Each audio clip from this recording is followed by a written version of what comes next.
episode here of Getting There with Goz, talking about sports media members, athletes, coaches, careers, and more. Sal Capaccio, WGR550, joins us now. If you're a fan of the Buffalo Bills, the Buffalo Sabres, Syracuse, you know his background, but we're going to dive deeper into it today if you don't know about it. So, Sal, let's start at the beginning.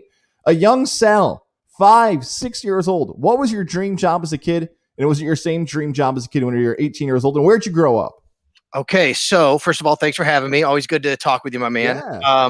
I grew up in Cheektowaga, New York. It's where the airport is for Buffalo. So if people don't know, it's a big suburb in Buffalo, one of the bigger ones. But I went to a great school, Cleveland Hill High School. I'm still very passionate about my alma mater. Love them. You know, gonna get into my high school stuff in a little while, but I went there since I was in kindergarten. Like I'm a K through 12 guy at one school, right? I mean, a lot of people can't say that, which is great. So when I was really little, like 5-6 years old, I mean, of course, I wanted to be either the center fielder for the New York Yankees or a wide receiver for the Buffalo Bills or both. I mean, you know, we could try and do both and, you know, play games on the same day, like, you know, Deion Sanders did, something like that.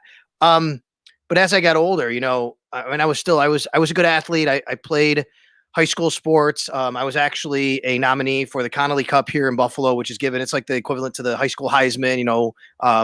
Best football player in Western New York. I was a nominee for that. I was first team all league baseball and football player. So I was a good athlete, but I was never the biggest kid either. I think I graduated high school at 135, soaking wet. You know what I mean? So. I think at one point realized that I'm probably not going to be able to play college sports as much as I'd love to be able to do that. You know, it's funny. I've always loved the entertainment, like the spotlight, the camera, things like that. When I was young, one of the things I really wanted to do first in my life was to be a game show host. I loved watching game shows, and I'm always the guy that kind of wants to keep the thing moving and talk to people and trivia and stuff like that. I was always that guy. But, you know, I mean, sports have always been such a big part of my life. Somebody had told me that a friend of theirs was going to go into sports broadcasting. And I'm like, I was probably in 7th or 8th grade. And I'm like, you can do that? Like, you can actually go to college to learn how to do this? So, you know, from that point on, I decided that's what I wanted to do. But I would literally, even before that, Tom, I would watch Buffalo Sabres games and record myself calling play-by-play and then listen back as like an air check. And I was Rick Jeanneret, or I was Van Miller doing a Bills game. And what I did was when I got to high school and I realized what I wanted to do was I wanted to be a talk show host, anchor, you know, whatever. I wanted to be like the guy in the middle of it all. Who listens to sports talk when they're, you know, 9th, 10th grade? That was me. I used to do that. And there was a guy named Art Wander. He was kind of a legend in Buffalo at the time. I used to listen to his show all the time. And everybody who called the show had a nickname. I mean, there was like the Polish Prince and Ace and Mr. T. I remember some of these names people would call themselves. And I went to Cleveland Hill and we were the Golden Eagles. So I would call and I'd call myself the Golden Eagle on the air. I would literally call him, give him my sports takes like a regular caller, and I would record myself and I'd go back and listen. And this is what I was doing, thinking, you know, how much this mattered to me. And then one day I said to him, I said, can I call you off the air about something? He said, sure. I called him off the air. He picked up the phone right away. And this is 1989, 1990. I mean, it's not internet. We're not getting together on DMs here, right? On Twitter, right? Anything like that. And he picked up the phone right away and he goes, Golden Eagle. And I'm like, oh, wow. You know, he picked up. I said, hey, I want to do what you do. I want to go to Syracuse University. And, you know, would you write me a letter of recommendation? And he did. And it was really cool. Like, this was kind of, I really wanted to do this for a living. I went to Syracuse. So, you know, that's where I went to school. I went to Syracuse University. And, you know, you get there and you don't realize how many people want to do this for a living until you get there and you see all the people who want to do this for a living. Right. And I got involved but, you know, and I always tell people one of my big things I tell kids who want to get in this business is a piece of paper saying that you graduated from Syracuse or wherever, anywhere, is not going to put you on the radio or TV. Get involved and, you know, do this. So I got involved at Z89, the college radio station, and the college TV station, Citrus TV, whatever it was, you know, at the time. So, you know, that's basically my path and how I got to Syracuse. But yeah, I was always, sports have always been, I always say this, guys. I can tell you the last 35 Heisman Trophy winners, Super Bowls, champions, NCAA basketball champions. You know where I know about a car is where to stick a key. That's me. That is exactly me too. I found that out whether it's sports talk show host or broadcasters. The car stuff is unbelievable. Like if you put 10 broadcasters outside and said one of you has to figure it out, you will not find anybody. I feel so much like you Right. talking about that. You talk about that decision to go to Syracuse and your time at Z89. We've talked to a lot of fellow Syracuse alums like yourself. That first day seems to be the most intimidating because, like you just mentioned, so many people want to do what you're doing. Take us to that first day when you show up to Z89 and all of a sudden you realize, oh man, there's competition to do what I want to do. Yeah, I remember walking in like to a meeting. It was a meeting. It wasn't like you show up at the radio station itself. It's like, hey, if you're interested in being a part of the radio station, come to a meeting. And they already had their meeting going on, and they just wanted to welcome in new people who were interested. And I go there and I get in this room, and what I remember specifically was there were guys and girls, right? But they were all talking about, I guess, like things that I'm like, oh my God, these guys know their sports. Like I thought I knew my sports. And these guys they're all talking about coaches and college basketball teams and baseball and NFL and hockey or whatever. And they're throwing out things. I'm like, boy, I don't think I knew that. And I was kind of super intimidated. Now they were probably 3-4 years older than me in a couple of cases, right? I get that. At least a couple years older. I was a freshman trying to get in.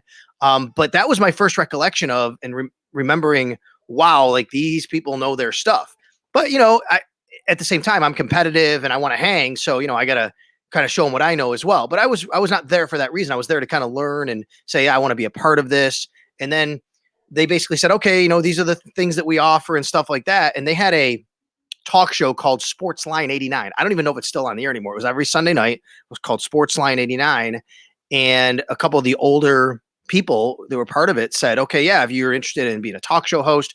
I think a lot of people wanted to be play-by-play, and I think I did too, but it really wasn't the big thing for me. I wanted to be a studio and a host and a talk show host and taking calls and things like that. So a lot of the play-by-play we had at the time, they had the Syracuse women's basketball team on that station. So a lot of people went to that. And I said, yeah, I want to be a host. And one of the hosts said, yeah, come, to the show and I'll show you what it's like. And I did. And I showed up and there was a couple other kids. And that's when I kind of got my first indoctrination, I guess you will, of what a sports talk show looks like and how somebody is working the phone on one end and someone's taking the call and there's a producer. And I said, oh, this is really cool. And they really gave me a chance to kind of sit in on that and be a part of it. And I don't want to age you here, but I think it's important all for this perspective. Sports talk at that point, we're talking about the early to mid 90s, is still truly in its infancy, right? Like Mike and the Mad Dog doesn't launch for a little bit. ESPN radio nationally is not. It's very more so locally based. So when you're getting into this format, I don't want to call it uncharted territories because we've heard that term too many times in 2020, but it really is like you're learning on the fly of what makes a great sports talk show, and it's changing because it's so new. Yeah, that's right. And we had to do I often wondered, I really don't know. I go back and forth on this, and maybe it's had ebbs and flows in different times, but you're right, because I think the advent of social media has really changed this medium and this forum as well. Even just taking calls. Some people don't call because they can just tweet, right? They can just tell you their thought and say, I want to tweet. I don't want to call, but I can tweet. And that's kind of hurt the dynamic between the host and the caller. But at the same time, you have an ability to get a message, hey, call me about this, to a lot more people who don't know maybe what you're talking about that day. Whereas back in that time, you'd have to actually turn on the radio physically and say, what are they talking about today? Now you can go to my Twitter feed and say, oh, this is what Sal's topic is today. I don't really like that, or I do like that, or whatever. So I think it's also gone back and forth. But you're right. I think in the early stages, this was something that was new. I mean, WFAN, like you said, there's a great 30 for 30 on that, Mike and the Mad Dog. And if you watch it, and how, like, no one ever thought 24/7 sports talk would work. Are you kidding me? Right. And they come along and they start doing it. And this, you have to remember now, this was also the time period for me that the Bills started getting good and going to Super Bowls. Right. So I'm doing this as it is big to listen to sports talk radio in Buffalo, and everyone's tuning in to WGR, WBEN, or whatever it is, to listen to Art Wander, to listen to John Murphy, to listen to all these people who are doing these shows, because, so I wonder if I was that age when the Bills were 2-14 in 1984 and 1985, if I had the same love for it, because it was the thing to do, was listen and talk about the Bills at that time. Yeah, and the tough part about this too is because, like you mentioned, you're from Western New York, you love the Bills. They're going through this period now where they're kind of becoming true Super Bowl contenders, and it's the glory years of this franchise. But like we all know, when you're fresh out of college, it's difficult to land a job. And I brought up the sports talk format because it's even more difficult because it doesn't even exist in a lot of cities at this point. So your path, I believe, takes you to Florida post Syracuse, correct? Yeah, I had one of my best friends in high school. He says to me, I I had met one of his cousins at a wedding. And he says to me, he goes, my cousin who you met, his name is Matt. He goes, my cousin Matt, he actually he runs a radio station in Florida. I'm like, what are you talking about? He goes, yeah. He goes, he actually is in a relationship with a girl whose dad owns a small station. So why don't you give him a call? I'm like, okay, yeah, that's great. So I called him up. Hey, do you remember me? I met you at the wedding, and Sean's is my friend, and blah blah blah. So a couple months later, I get a random call, just as I was, about, getting out of Syracuse, and from him, and he's like, and he left a message actually to my roommate, but I had to call him back. But he's like, hey, give me a call, and I might have something for you. I'm like, oh my god. Now, all my friends, nobody's beating down the door to hire him, right? I mean, you're trying to get a job. What's going on? You're thinking, where's my path? What's it going to do? I was thinking, am I going to move back? What I really thought was, I'm going to move back to Buffalo, live with my mom and my stepdad, and try and get an internship somewhere, WGR or whatever it is.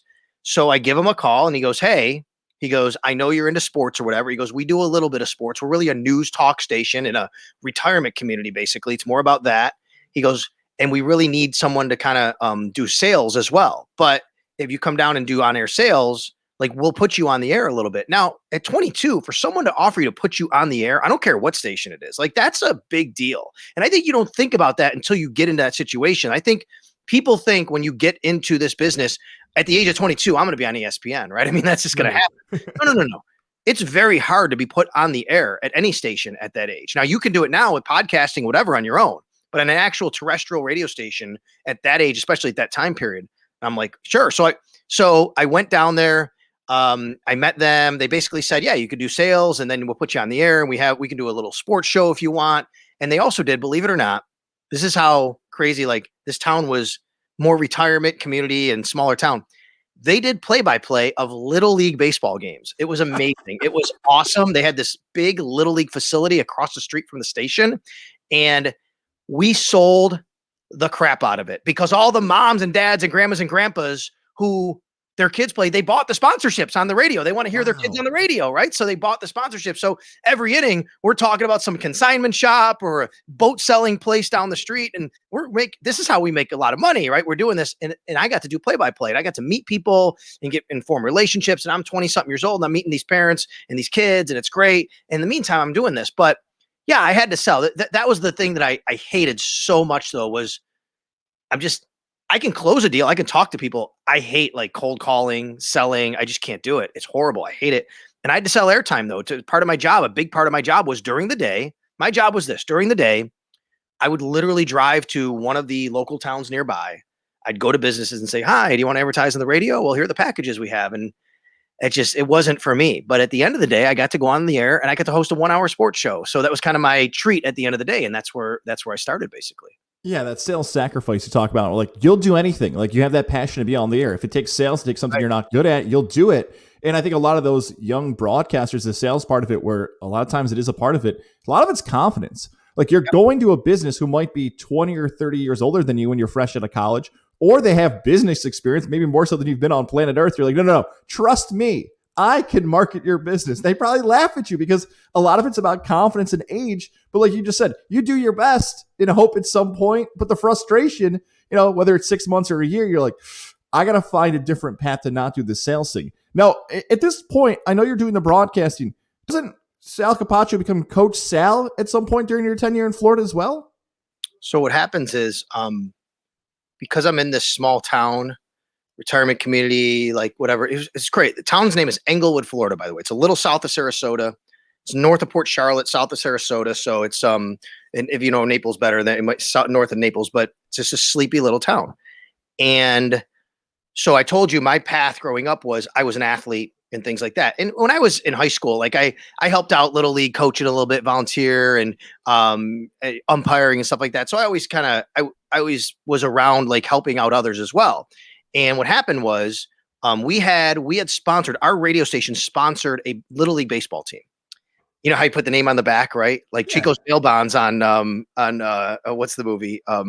What's the movie I'm thinking of? The Little League movie. Oh, God. Bad News Bears. Yeah, Bad News Bears, yes. Chico's bail bonds is the sponsor back to Bad News Bears, right? We had our radio station, WENG Radio. And they said, we sponsor this radio station, and, like, this team, and they didn't have a coach, and they're like, if you want to coach the team, like they're looking for some parent volunteers. I'm like, no, I'll coach. Yeah, that'd be cool. I don't have any kids or anything, but I'll coach these kids or whatever.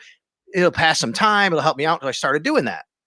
And I really got to meet a lot of people. And then somebody said, hey, I know you play football. Like, do you want to help coach Pop Warner football in this town? And I'm like, sure, I'll do that too.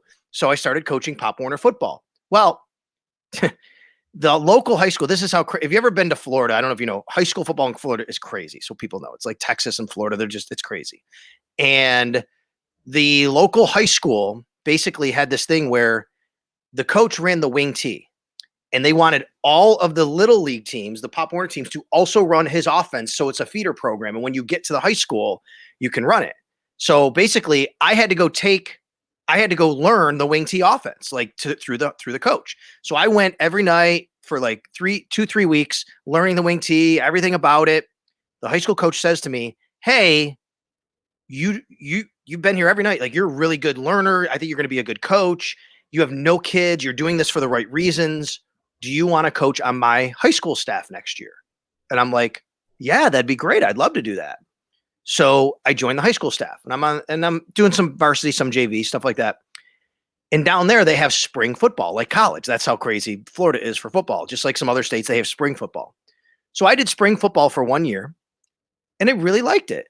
Now, in the meantime, the guy who was my boss at my station, he moves on to Charlotte to become a big promotions director with him and his girlfriend. So I move into the station manager role. It's not, I wouldn't call it the general manager or station manager, although like I kind of wore all the hats.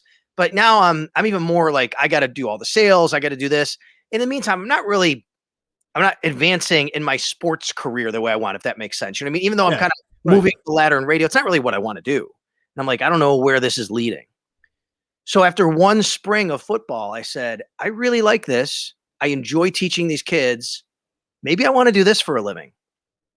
So I said, well, I went and I talked to the principal and said, I think I might want to, do this. What do you think? Because I got to know him, and he said, well, if you want, he said, you really want to do this for a career. He said, you have to become a teacher. So that's kind of what I did. And I decided. So I went to the University of South. I basically quit radio. I stayed in it part-time. I went to the University of South Florida. I got certified to be a teacher. I got hired full-time as a teacher at this school. And I was a full-time social studies teacher for high school. And I was a football coach, and I was a baseball coach. And then I became the head girls track coach for 6 years. It was great. And that's how I became Coach Sal, is I became a coach and I was a teacher. And it was great. It was a great time in my life. I really, the friends I made, the things I learned, and I learned more about football coaching in Florida than I had ever thought I could ever learn through doing this in any regard. And it has helped me immensely, guys. Like, the things I know about football that I can bring to the table just from coaching for a decade down there and going. I mean, we went to camps all the time and clinics. I remember I'm literally like at UCF in a room with George O'Leary drawing up plays on a board, and he's teaching things, right? I'm at Florida. I'm literally in the offensive huddle with Ron Zook when he was the head coach, and the quarterbacks listening to verbiage and him explaining what's going on. Like, these are the things that we did. This is how I really learned. I was soaking it like a sponge, and I learned so much more about football schemes, yes, but just the way an operation works, how coaches work, how an organization works, the college level, the high school level, and I really that has helped me immensely in this job. I'm so thankful I did it. But I was a teacher and I was a coach for 10 years. And, eventually, and I'm sure you'll ask me how, why I left and why I got back in, and we can get into that, but that's what I did. And that's how I became Coach Sal. Yes, and that perspective there you're talking about, I think for listeners and people who follow your work, that's a fascinating part of it, because people always want to find out stuff they don't know. It doesn't matter what it is, whether it's sports, whether it's history, whether it's music. That's why things like 30 for 30s and all these other different formats, you find out things you don't know. That's the unique part you bring to your craft, is that you have some knowledge because of this past experience that people who follow you get to find out that stuff. And you set me up with a nice segue, so we're going to do it. So you're doing this for 10 years. You slipped in. I heard you. You said you were still doing radio part-time, where some people may not think that's a big deal. That's a huge deal, because when you jump 2 feet out, it's hard to get back in. Yeah. So you're kind of doing this still part-time. What is it? Is it something internally that it keeps pulling you back? Is it family? What is this thought where, you know what? I can't shake this. Whether it's like I want to call it a bad girlfriend. That's kind of what it feels like. I can't get over you. You are still in my life right now. sports and sports radio in particular? Yeah, I think it's more just the passion for talking about sports and having that outlet and needing it.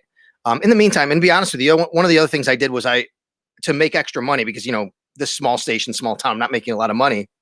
I was a bartender at a sports bar for quite a while, and I'd work a few nights a week, and it was great. It kind of gave me that quenched that thirst as well to kind of talk sports with people all the time and things like that. I met a lot of great people, but I always had this passion, and I always knew in the back of my head that maybe someday I'll do this again. Maybe someday I'll get back into sports broadcasting, but I just didn't want to lose it. I didn't want to lose. I enjoyed doing it so much. And again, I think to be in this business, as you know, like you got to have some sort of ego. You have to like the spotlight a little bit. Like I do think we all do that a little. We have that in us. I don't think you could do this for a living and be a super shy person, right? I just, That's not the way it works. We all have that. And that, to me, that was so there was an ESPN radio station in Sarasota, and I got to know them once in a while. They'd call, hey, can you come up and fill in for a show? Like it would happen like once every few weeks or a month. And I would do that. I met a guy who did a TV show in Sarasota, like a roundtable type of show every, Thursday night we would do it, and I would drive up there to Sarasota and be a part of that show on Thursday on TV. So we did those kinds of things, and that's how I stayed in it. And then what's funny is this was mid 2000s. I see this like an ad. So I don't know how I found it, like about podcasting. No one knew what podcasting was. Like podcasting was not started yet, and they said like, oh, this is what the future is going to be like. And literally, they were totally right. I remember it was a place called mysportsradio.com. That was the very first one. And they said, how you have like today, you have like Locked On Bills and Locked On Eagles and Locked On. Right. It was the same thing. They had shows for every team for people who wanted to do it and had the ability. And you had to have a software you downloaded. I remember mine was called Podcast Station. I did. This was like literally 15 years ago now, right? I mean, this was before podcasting really came in. And so I called the guy, and he's like, yeah. And what do you do? And I told him, he's like, yeah, I get this NFL show if you want to do a Bill show. So I started doing my own podcast called The Buffalo Stampede. And that was how I kind of became Coach Sal, the host of the Buffalo Stampede podcast. Right. And I did this. And then a friend of mine's like, you can incorporate being on the web too. And there was this thing called Justin TV, and there was Ustream. There was all these different kinds of things that were popping up. And I'm telling you guys, like I was in the infancy. I was one of the first people to do these things. And I was putting out these podcasts. I was putting out these web shows literally just to quench my thirst to talk about. I would do a post-game show on my webcast, basically just to quench my thirst of wanting to, maybe someday do sports radio still. It's amazing. I think you were ahead of the curve, man. I wish it was stock and you could have put some stock in this. You would have cashed out, right? I'll tell you, the guy who did it, I always wonder what happened to him because his name was Sam Coutin, Coutin. And he kept saying like, this is the future. This is the revolution. He was out near San Francisco somewhere, and he hired these people. It was his company. And he was right, man. Like he would say, this is what it's going to be. And now look at it. And I don't know, like if Sam is some billionaire somewhere on an island remote, or if he just said, I'm done with it. And I have no idea what happened, but I was a part of that. So the Bills Stampede, you mentioned it's mid 2000s. I know we couldn't use the name Bills. Oh, thank you. That's right. I'm glad I made that slip up there because that's actually a really important part about that. So 2010, isn't this where something big happens? Terrell, Owens, and you, take us through that story of what happens with you and T.O. in 2010. So it was actually December of 2009. Thank right? you. Okay. That's okay. December of 2009, right? I think. No, I'm sorry. I'm thinking of something. In December of 2010 was Bill Cowher. That's another story. This was March of 2009. March of 2009. That's when it happened. So I'm coaching track. And in Florida, the way they work it is you have these huge meets on Friday nights. And you go to the one school, and there's like 30 schools that show up, and you go there. So I'm getting ready for a big track meet to go to that night. I get a phone call from somebody I've known for, at the time, over 30 years, since I was a kid. Person says, guess who's coming to dinner? And I go, what? And this person says, the Bills are really interested in signing Terrell Owens, and no one knows. I'm like, are you kidding me? No. I'm like, I can't. And I'm thinking, I can't like put that out there or whatever. I had a little website I'd started called salsports.com. And it was just to put like my podcasts and stuff out there. I don't even think I was on Twitter yet. I think I got on Twitter later that year. You know what I mean? Yeah. So Twitter had just started like around this time. So I'm like, okay, whatever. This is like truly this could have gone either way. And my entire life could have changed based on these decisions or I was going to make in the next 12 to 14 hours, which was this. I had to decide, do I put this out there? And then if it happens, I'm the man, right? If it doesn't happen, I mean, guys, I was already being made fun of, people all over. Look at this guy in mommy's basement doing some webcast, ha, ha, ha, because you look at us right now on this stream.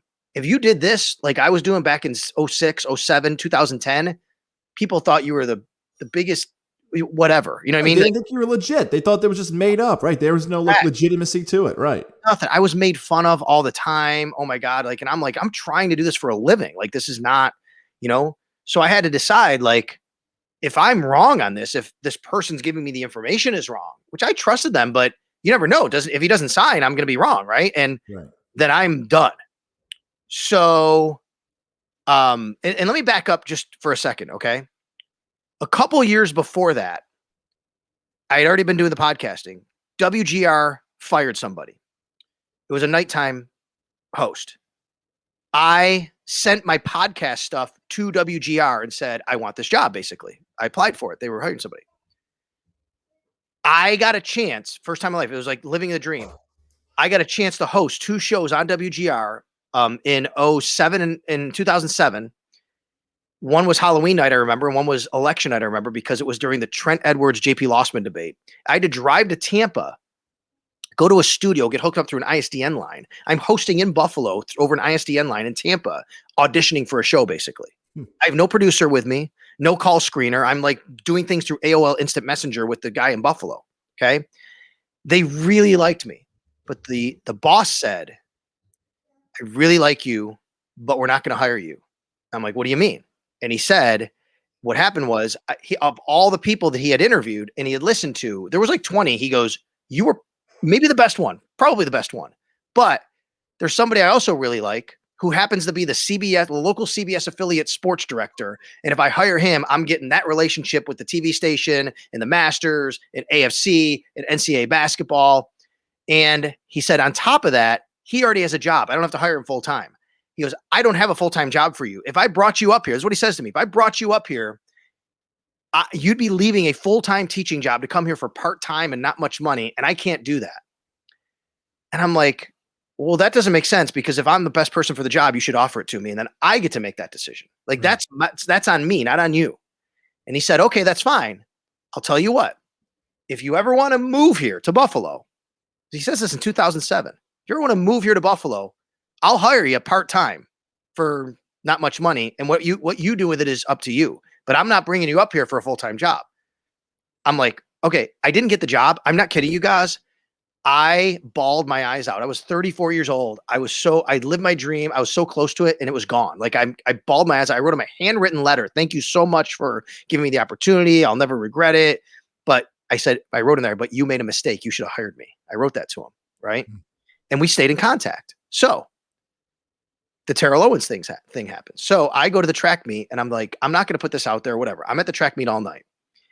I come home that night. It's like 11 o'clock, maybe midnight. Still nothing around. I'm looking the internet. There's nothing around, nothing on TO and the Bills. I'm like, man, I'm on message boards. I could put that out. I was on message boards a lot as Coach Sal and Coach C. And I could think about, I didn't put it out there. I'm like, I don't know what to do. I'm like, finally, you know what? Before I go to bed, I'm like, I'm going to do this. And I write an article on my website, Bill's interested in Terrell Owens. And then I put it on the message board and blah, blah, blah. I go to sleep. I wake up the next morning. My phone is like blowing up. My friends are calling me. Dude, you're like making national news. Dude, they're talking about you in Buffalo on this radio station, on this TV station. I'm like, what? They're like, yeah, they said you broke the news that the Bills are interested in Terrell Owens because basically like it was confirmed by the big guys at ESPN and stuff. And everybody's saying you're the one that started it. And I'm like, oh my God, like this is true, right? Now imagine if I don't put it out there, right? Then I don't get no credit. But at the same time, if I do put it out there and I'm wrong, So I had to decide. So somebody else calls me and goes, they're talking about you on Sirius NFL radio, Vic Carucci. And I'm like, I grew up reading Vic in the Buffalo News. I never met Vic. I call the number for Sirius NFL radio. And I'm like, my name's Sal Capaccio. I'm the one that they're talking about right now. I broke this story. And they're like, oh, okay, hold on. They put me on hold. They put me on. I think they didn't know if I was real or not. I went on. I go, hey, Vic, my name's Sal. I grew up in Buffalo, blah, blah, blah. I told him I was there. Oh, yeah, this is the guy that broke the story. It was great. Pro Football Talk, Mike Florio credited me. Everybody credited me. The guy for WGR, the program director, Andy Roth, who almost hired me 2 years before that, calls me and goes, congratulations on breaking the biggest sports story in Buffalo in years. Right now, I got a name. Yeah, that's right. Now my name's out there. Who's this guy? He knows stuff about the Bills, right? It just so happened I knew somebody who knew something. That's the way it worked. About a year later, not even, the Bills fired Chan Gailey. I get information that the Bills are seriously talking with Bill Cowher about the job. Okay. I put that out there. That gets shot down by everybody. I will tell you, completely true. They absolutely were. And I'll tell you the story to this day. And it was confirmed 2 months later, confirmed that the Bills had stealth talks with Bill Cowher back in December.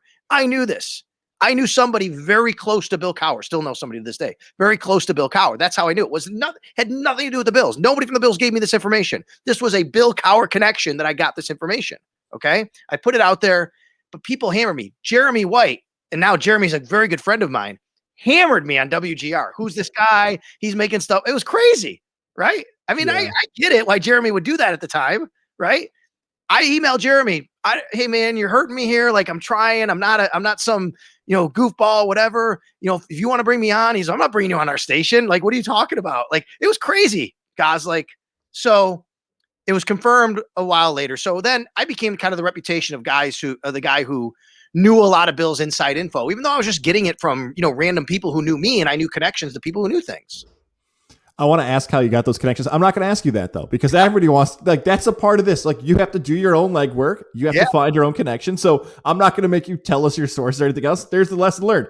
Be hardworking and put the effort in, like Sal does, to build these sources and find out these people. Just don't burn bridges and get to know people. You never know who knows things. You never know who can help you out and give you information, and then that's the thing. And the information I got for both T.O. and for Bill Cowher really just it came from people that I had built relationships with that had nothing to do with the Buffalo Bills, but knew things from the other side. Well, luckily it wasn't Jeremy White's decision that you ended up back at WGR550. So take us through it. Although you and Jeremy are buddies, like you said now. Yeah, we are. And what happened was, so I really started to get the itch to kind of do this more. I'm like, it's been a while. I've been doing it. I really liked coaching and teaching. I loved being a teacher in a classroom. It wasn't my passion though. You know what I mean? Like, you have to have a passion, but I liked it. And I liked coaching a lot. And we were really good in football for a while. The high school I was coaching it. And then we got really bad. And that happens in high school. And it just became a chore to go to practice every day. The kids were a little bit different. It wasn't the same. It was also because, the guy I worked for as the head coach, he had gone through a messy divorce and he didn't have that same vigor and passion into it. It wasn't the same. And then really what happened was put over the top. True story. So we had this guy we coached with on our staff, and he just wasn't a great person. Wasn't good to be around kids. I hated the fact that I had to coach with this person. It made me feel dirty every day. Does that make sense? I don't know. Yes, it does. It does. You know what I mean?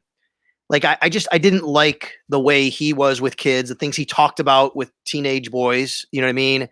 When an adult male who's supposed to be a mentor should not be talking about these kinds of things. Right. Mm-hmm. And he also wasn't very loyal. He'd make fun of other coaches all the time to kids. And when kids hear that, teenagers, if you say something about another, they're going to take that and think it's either real or true, and he would just say rude, crude things. And it just was never a good fit. And I hated it. And I always tell my head coach, I just don't like being around. Like, I do my job. Like, I don't want, like, that's not cool. So one day we were playing a rival school, and the kids loved this guy to give them their pregame speech because he swore all the time. Like, oh, because he swears, he must be cool, right? Whatever. So, he'd get in the, F this and F that and S this and that. We're high school football coaches. Like, this is not what we do. Right. So sure enough, he gives this pregame speech that was, I will say, beyond inappropriate. about what we should do to the other team. I mean, beyond inappropriate. I was mortified. I walked out of the field house that we were in before the game, and I did my job. I was coaching, I think, quarterbacks, defensive backs at the time, whatever. I walked into my high school, my boss, the head coach, his classroom the next morning and said, hey, this is going to be my last year. I'm going to ride out the last few weeks. There's some things in media I want to get to again, and I think that it's just time for me to pivot back into that. But the real reason was, I mean, that was true, but it put it over the top that I just didn't want to be around it anymore. I couldn't be around that person, and it kind of put me over the edge.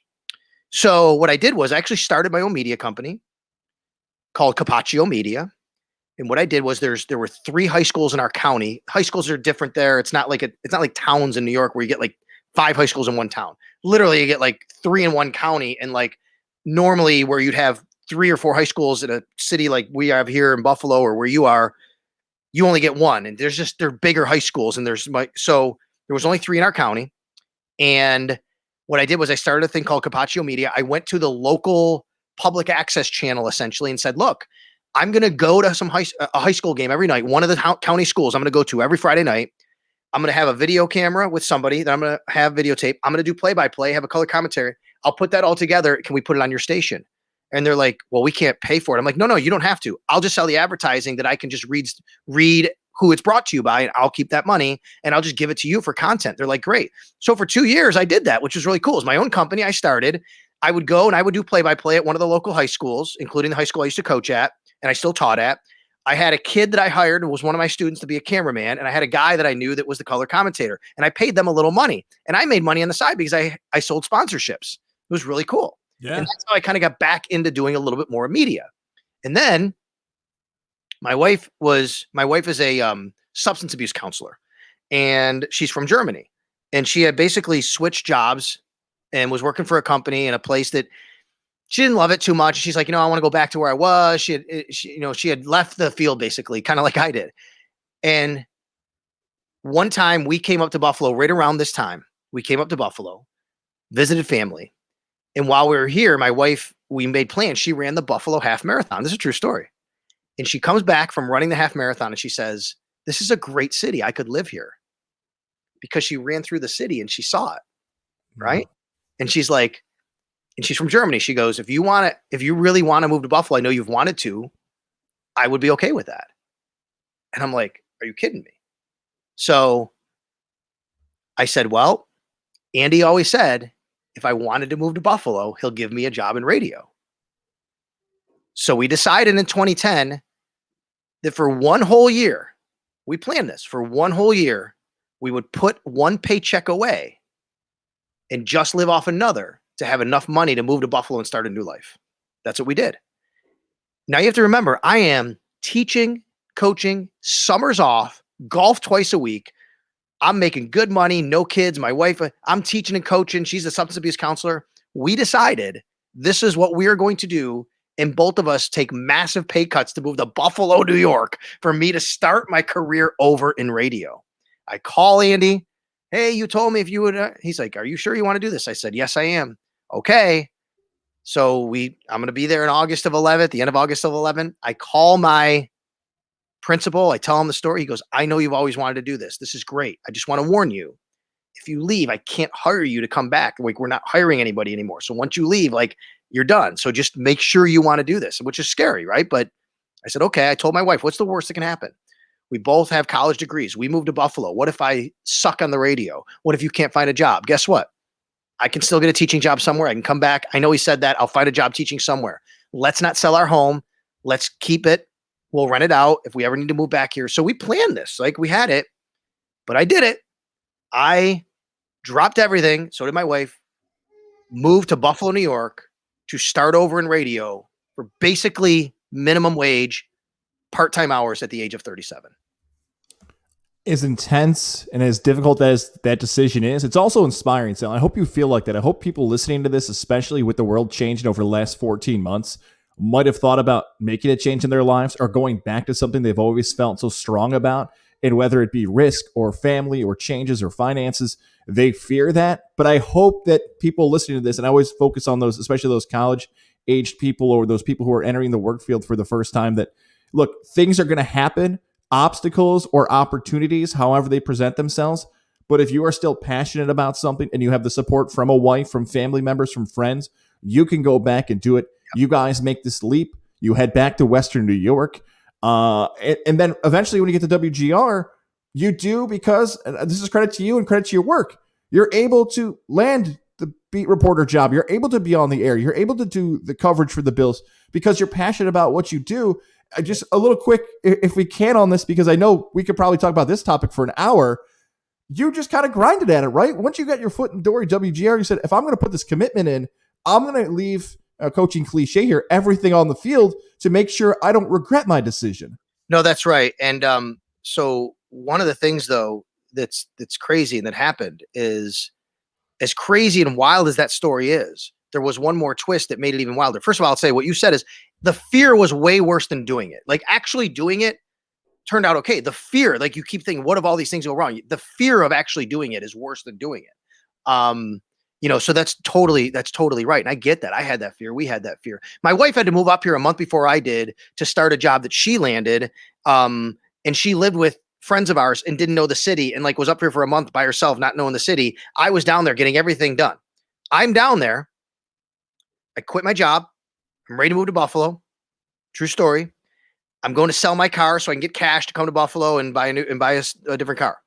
I'm at CarMax, I think it is. A friend of mine calls me and says, "Hey, who's the guy that hired you in Buffalo?" And I said, "Andy Roth, the program director." He goes, "I just read online he's leaving that station. He's going to Cleveland to be a program director at the Fan in Cleveland." I'm like, "What? When?" He said, "I think like next week." I'm like, "I'm not moving up until next month." So I call him panicking.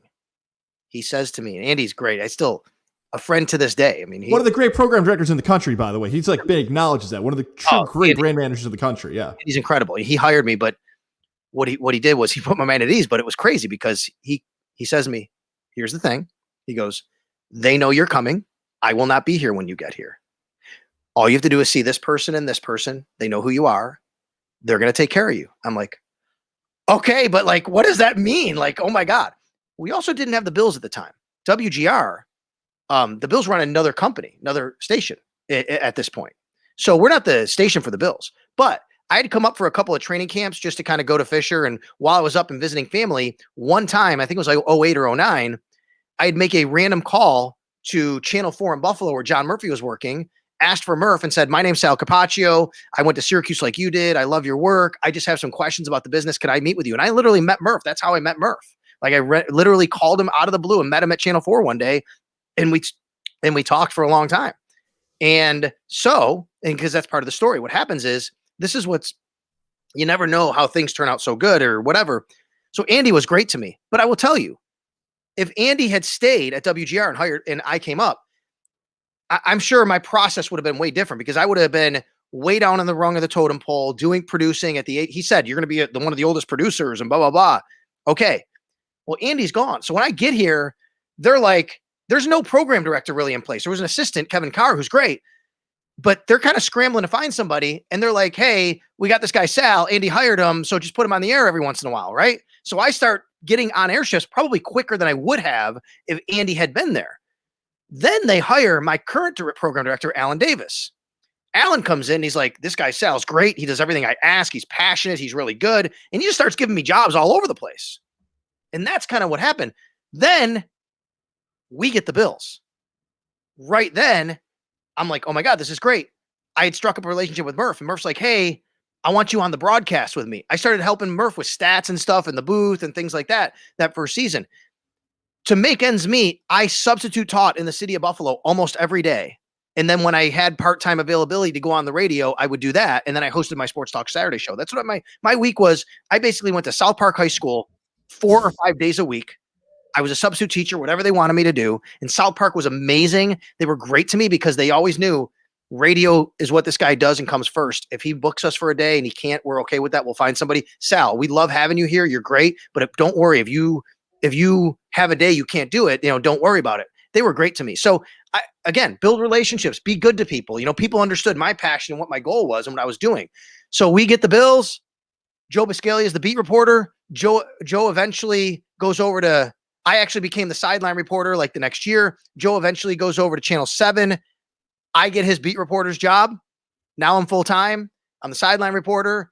I, in the meantime, started doing TV when I came up here by making some contacts. I was doing stuff like that. And that's where it landed me and how I got to where I am now. And just to offer some perspective on that change from Andy Roth to Alan Davis, look, there's a lot of times in radio when that regime changes, everybody's gone. It's like a head coaching change in sports where the assistants are gone, the players transfer, and they're gone.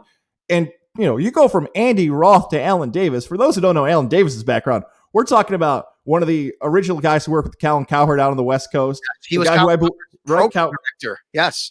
Colin Cowherd's program director when Cowherd actually started to take off.